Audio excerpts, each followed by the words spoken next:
Can you hear me now? Yes, ma'am. Okay. I'll just finish this because there's just a little bit more left of it. Okay. So we were talking about the common risks in logistics. You have transport disruptions, supply chain interruptions, warehouse risks, regulatory risk, and natural disasters. We were talking about natural disasters. Things like floods, earthquakes, hurricanes, all these things can impact the logistics routes. You guys were asking me, what are hurricanes? What are tornadoes? Now, floods happen in water. Earthquakes happen on land. Hurricanes are a combination of both. They start out in the water, move on to land. Cyclones are similar. It's again a natural disaster. Have you seen movies where you have this round body of air or water going round and round, moving up into the sky? Have you all seen that? No. Yes? No? What is it? Okay. I'll look up some videos on YouTube and I will send it to you guys on the link, okay? Okay, I'm sorry. The next topic we have is strategies to manage risks. Like we were talking about, diversification. What is diversification? Like we said, when we have problems with suppliers in the supply chain, what do? We use multiple suppliers, change the supplier. If it is because of transportation routes, see how that can be managed, whether you can start earlier to avoid the peak times. If you need to take an alternative route, okay, or not depend on most of the times, even during last mile, it will not be one single route that is being used. They will have 2-3 different routes. They will cut through the bylanes and all that thing and go, correct? So it is a question of understanding where your problem lies, where is the root of your problem, and then to take appropriate measures to change it, correct it, or completely start with something new. All right. Then we also have technology that help us to manage the risks. Things like tracking systems, GPS, automation, predictive analytics, all these help to anticipate and respond to issues quickly. You also have insurance, especially in cases of accidents and stuff like that. You have insurance also that does pick up, does help in meeting those losses actually. Yeah. Training. The biggest advantage, the biggest this that you can have is to ensure that your staff who's handling these, the deliveries, the warehouse storage, the inventory, the procurement, all these guys are well trained in safety measures as well as emergency procedures. Okay, especially if you take on, sorry, especially if you're looking at taking on the role of a manager or a supervisor, you need to have these things in place. You need to be on your toes. You need to make quick decisions. You need to have leadership skills. You need to have clear communication to find out where your problems lie, tackle them immediately, come up with alternative measures. This all comes under management in logistics. This is not the actual operations of it, but this is learning how to run a team, manage a team, run an office. All right. Any questions here? No, ma'am. Everything is clear? You guys have understood?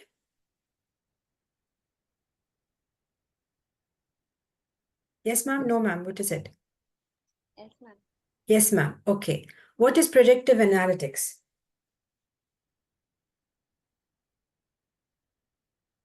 What is predictive analytics? You said you understood everything.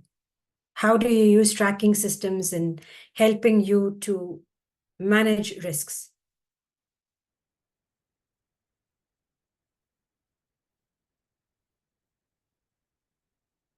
No, ma'am, I did not understand. Atul, how does tracking systems help? To predict the future Events, not events. You the traffic flow. Yeah, yes, ma'am. I does Traffic not get the flow. word. I understand. I understand. So tracking systems can also tell you if a particular route is taking long. What is the time when they will have the peak hours? When is the most traffic? So to avoid that, predictive analytics. Anyone understands what is this meaning? What is predictive analytics? Any idea?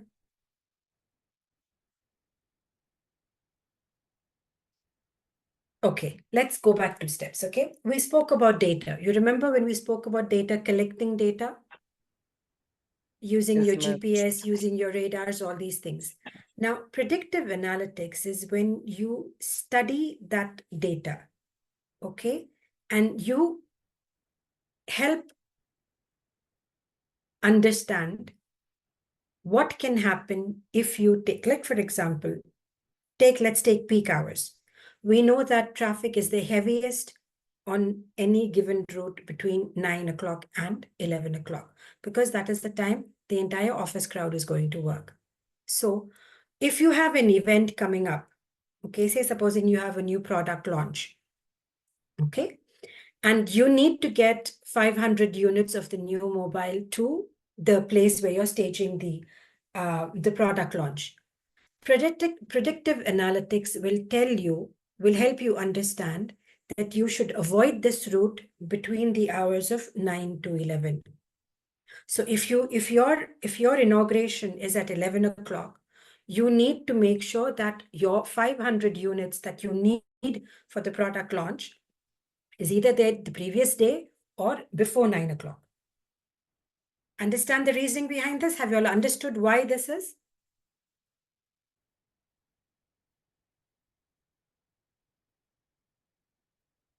Is it clear, guys? Have you all understood?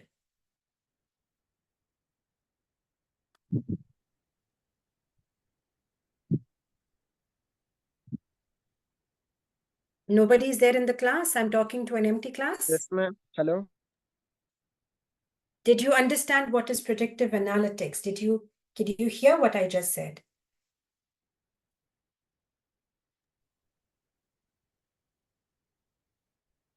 What is predictive analytics? I gave you all the example of a product launch.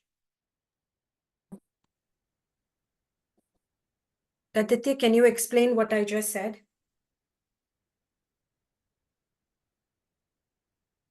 The 500 units of mobile example. How is predictive analytics going to help you if you have a product launch?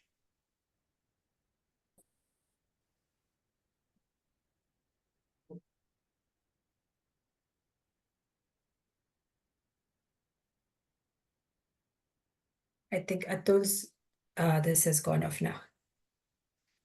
See, predictive analytics, for example, okay, how does predictive analytics play a role? For example, you have a product launch of a new phone at 10 o'clock in the morning, okay?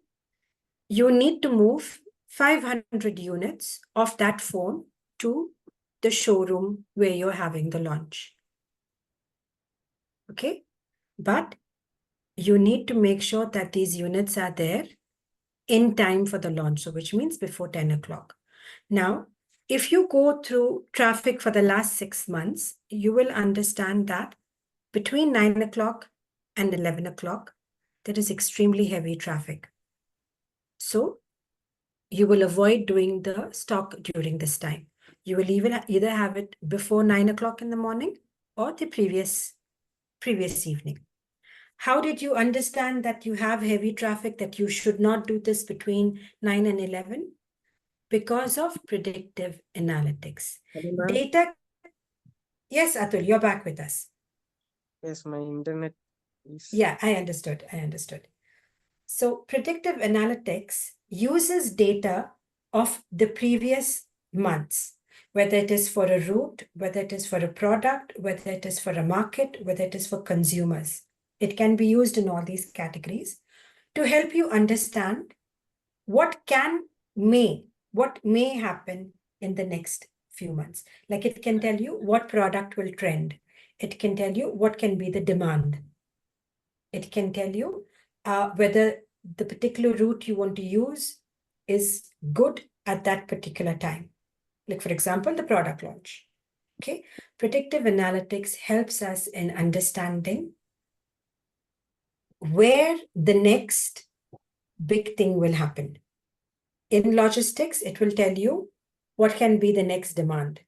Like for example, say supposing in December, you have a sudden rise in the demand for poppy seeds. So you know, okay, by December, I need to find a supplier for this. Who is the cheapest? Who is the fastest? This sort of a thing. Or if you want, like for example, say in September is wedding season. So wedding gowns, flowers, accessories, everything to do with weddings will be in demand. So predictive analytics will help you understand that for the month of September, you need to have enough of stock, enough of warehouse storage, enough of transport, instead of enough of logistics arrangements. You understand now how it helps? Clear? Yes, ma'am. Okay. Innovations. What are innovations in logistics? What is the definition of innovations? Anything that is new, technologies, strategies, anything that is used to increase or improve the efficiency of logistics. That is what is innovation. Okay, it can be a new method, it can be a new route, it can be technologies, it can be strategies. Why is it important? For the companies who deal in logistics, like your couriers and stuff, it helps them keep up the competitiveness. It helps them understand where is their competition. It helps reduce costs if they need to. It helps meet the customer's demand. Okay. What are some of the innovations in logistics? The Internet of Things. Remember the video that we watched some time back? Now, devices, sensors, everything is connected to the World Wide Web.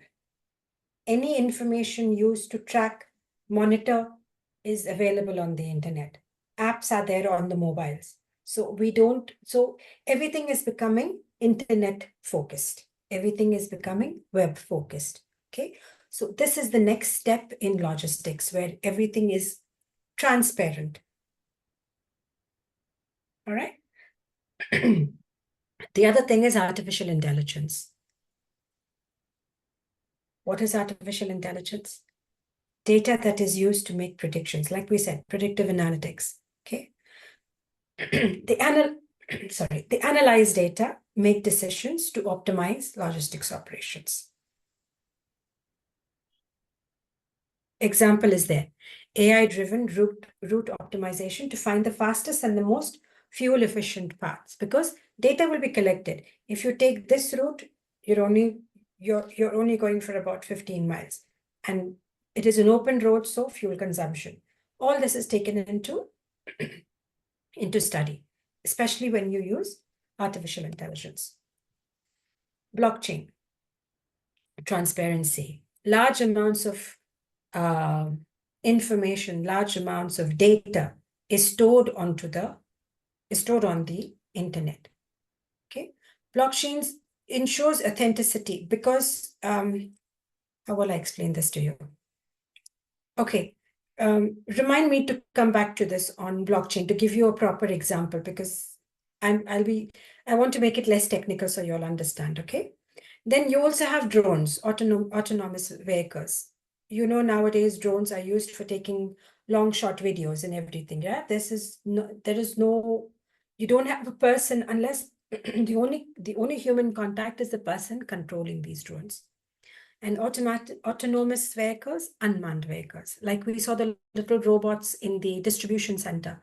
You remember the video we watched some time back on Amazon. Do you all remember that video? It is shared on the group, if I'm not mistaken. Okay, these are all examples of innovation in logistics. sustainability. Practices that have an impact on the environment in a positive way. So less fuel emissions, less carbon emissions. Instead of using one vehicle for one package on the same route, you combine them. Saves on cost, fuel cost, also saves on emissions into the environment.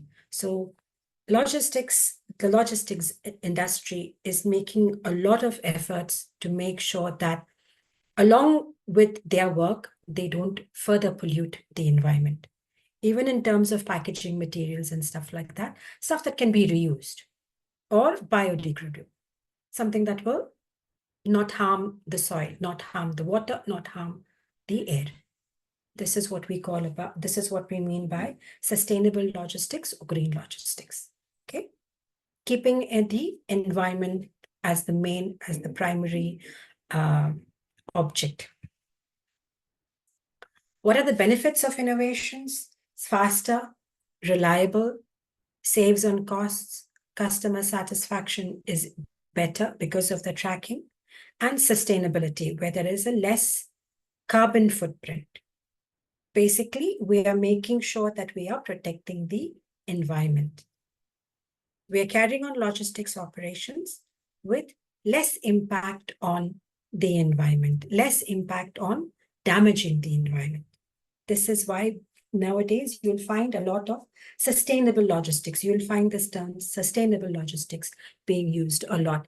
It's nothing complex. It just means that logistics is now using processes, using methods where the impact on the environment is a lot less. Okay. This effectively comes to the end of book 1. All right. So from Monday onwards, what we will do is we will run through the entire book. We'll have a recap of the entire book, but I will not be the one doing the talking. You guys will be the ones doing the talking. Okay. And probably on Friday, we will have a formal assessment. That will be not for us, but for the exam board. So you will have your first formal assessment on Friday. Okay. Marks and everything will be submitted to the UK board. All right. To the UK company that is giving us a certification. All right. So from Monday to Thursday, go through all your notes, ask whatever questions you've not understood, whatever you want, doubts, whatever it is. Okay. These next few days, we will just recap that.